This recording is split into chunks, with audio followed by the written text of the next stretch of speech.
चंद्रयान-3 ने एक बार फिर से चौंकाने वाली जानकारी भेजकर पूरी दुनिया को हैरान कर दिया है। अब पूरा देश चंद्रयान-3 को भूल ही चुका था, लेकिन तभी इसरो के वैज्ञानिकों ने एक ऐसा खुलासा किया जिसे सुनकर फिर से पूरी दुनिया में भारत का डंका बजने लगा। 4 सितंबर का दिन भारत के चंद्रयान मिशन का चांद पर आखिरी दिन था, क्योंकि 4 सितंबर के दिन चंद्रयान के विक्रम लैंडर को स्लीप मोड में डाल दिया गया था और उसके बाद बगल में प्रज्ञान रोवर भी गहरी नींद में सो गया था। दोस्तों, 4 सितंबर के बाद चांद के उस इलाके में गहरा अंधेरा छाने वाला था, इसलिए प्रज्ञान रोवर अपने आप को ठंड से बचाने के लिए विक्रम के बगल में सो गया। लेकिन अभी विक्रम लैंडर ने स्लीप मोड में ही इसरो के वैज्ञानिकों को ऐसी जानकारी भेजी है जिसे सुनकर जापान और अमेरिकन स्पेस एजेंसी नासा भी हैरानी में पड़ गए हैं। आइए दोस्तों, आज के इस वीडियो में मैं आपको बताऊंगी कि आखिर हमारे चंद्रयान-3 ने ऐसी कौन सी जानकारी भेजी है जिससे एक बार फिर से भारतीय स्पेस एजेंसी इसरो चर्चा में आ गई, और क्या ये खोज भारत को एक सुपर पावर बना सकती है। इन सब जानकारी के लिए वीडियो को अंत तक जरूर देखना। दोस्तों, आज ही नहीं बल्कि इसरो के वैज्ञानिकों ने विक्रम लैंडर को स्लीप मोड में डालने से पहले एक और कमाल करके पूरी दुनिया को चौंकाया था, जिसमें चंद्रयान-3 के विक्रम लैंडर के चारों थ्रस्टर्स यानी इंजन को चालू करके इसे 30 से 40 सेंटीमीटर ऊपर की तरफ उठाया गया और उसके बाद इसकी जगह को चेंज करके इसे दूसरी लोकेशन पर लैंड कराया। और ये काम इतना आसान है नहीं जितना हमें लग रहा है, बल्कि धरती से करीब 4 लाख किलोमीटर दूर किसी दूसरी दुनिया में पड़े किसी अंतरिक्ष यान की जगह चेंज करना अपने आप में एक बहुत बड़ी मिसाल है। इसी बीच जापान ने चांद की जानकारी जुटाने के लिए अपने मून मिशन को 7 सितंबर के दिन सफलतापूर्वक लॉन्च कर दिया है। लेकिन जापान के चंद्रयान का मिशन चांद के किसी गड्ढे में सफलतापूर्वक लैंडिंग करना है, क्योंकि आज तक किसी भी देश ने चांद के गड्ढे में लैंडिंग नहीं की है, और अगर ऐसा जापान कर लेता है, चांद के गड्ढे में लैंडिंग करने वाला दुनिया का पहला देश बन जाएगा। आपको जानकारी के लिए बता दें कि चंद्रयान-3 के लैंडर को दोबारा से उड़ने के लिए नहीं बनाया गया था, बल्कि इसका केवल एक ही मकसद था कि चांद की सतह पर सॉफ्ट लैंडिंग करना और उसके बाद वहां की जानकारियां जुटाकर डिजिटल डेटा के रूप में पृथ्वी पर बैठे वैज्ञानिकों के पास भेजना।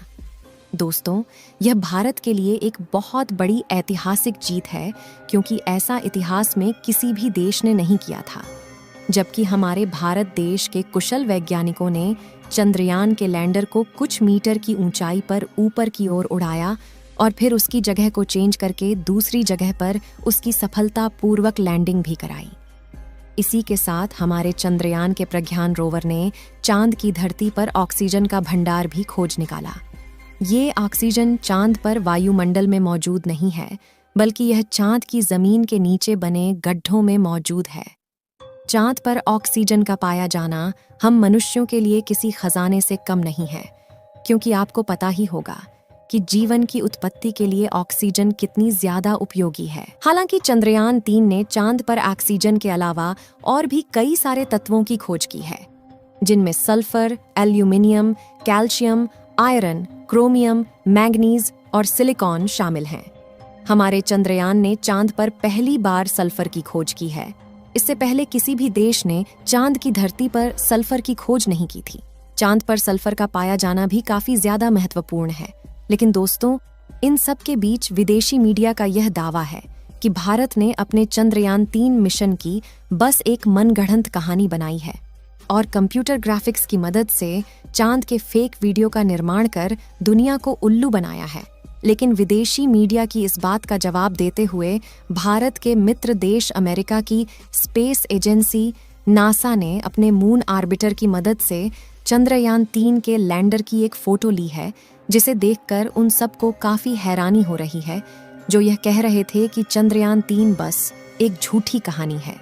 दोस्तों, नासा द्वारा जारी की गई इस तस्वीर में भारत का चंद्रयान एकदम क्लियर दिख रहा है, जो कि चांद की धरती पर अपना सीना ताने खड़ा है।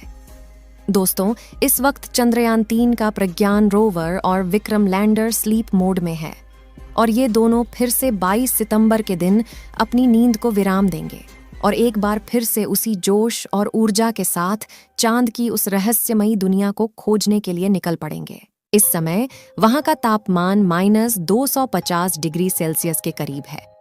ऐसे में वैज्ञानिकों में इस बात का डर भी छाया हुआ है कि कहीं इस खतरनाक ठंड में प्रज्ञान रोवर का कंप्यूटर सिस्टम फेल ना हो जाए, क्योंकि दोस्तों -200 डिग्री तापमान के बाद कंप्यूटर में लगी चिप्स में भी दरारें पड़ने लगती हैं। ऐसे में हमें इस बात की कोई जानकारी नहीं है कि हमारा प्रज्ञान रोवर फिर से जिंदा होगा या नहीं। लेकिन दोस्तों, आप कमेंट बॉक्स में हमारे चंद्रयान 3 मिशन के लिए दुआएं जरूर करना, ताकि यह एक बार फिर से दुनिया को यह बता सके कि भारत भी अब एक स्पेस पोवर बन चुका है। दोस्तों, विक्रम लैंडर और प्रज्ञान रोवर की बैटरी सौर ऊर्जा के माध्यम से चार्ज होती है, जिसके लिए सूर्य की रोशनी का होना जरूरी है। और इस समय चांद के दक्षिणी ध्रुव का तापमान काफी ज्यादा कम हो गया है, जिससे उसकी बैटरी खराब होने की संभावना भी बढ़ गई है। लेकिन हमारे वैज्ञानिकों का कहना है कि उन्होंने इसकी बैटरी में काफी ज्यादा एडवांस टेक्नोलॉजी का इस्तेमाल किया है, जिससे वह इतनी आसानी से खराब नहीं होने वाली। लेकिन -250 डिग्री की ठंड को झेल पाना इतना भी आसान नहीं है। अगर हमारे प्रज्ञान रोवर और विक्रम लैंडर की बैटरी सही सलामत रहती है, तो यह एक बार फिर से चांद पर रिसर्च करना शुरू कर देगा। और इस बार वहां पर हाइड्रोजन गैस की तलाश की जाएगी, जो कि रॉकेट फ्यूल का मुख्य तत्व है।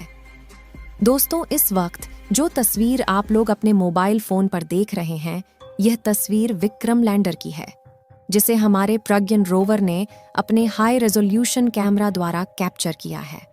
आपको बता दें कि यह तस्वीर उस समय की है जब चांद पर रात होने वाली थी और रोवर वापस लैंडर में जा रहा था।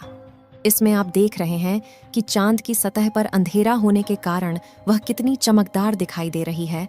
जिस समय चंद्रयान का प्रज्ञान रोवर चांद पर रिसर्च कर रहा था, तो उस वक्त चांद का तापमान 20 से 35 डिग्री सेल्सियस के बीच था।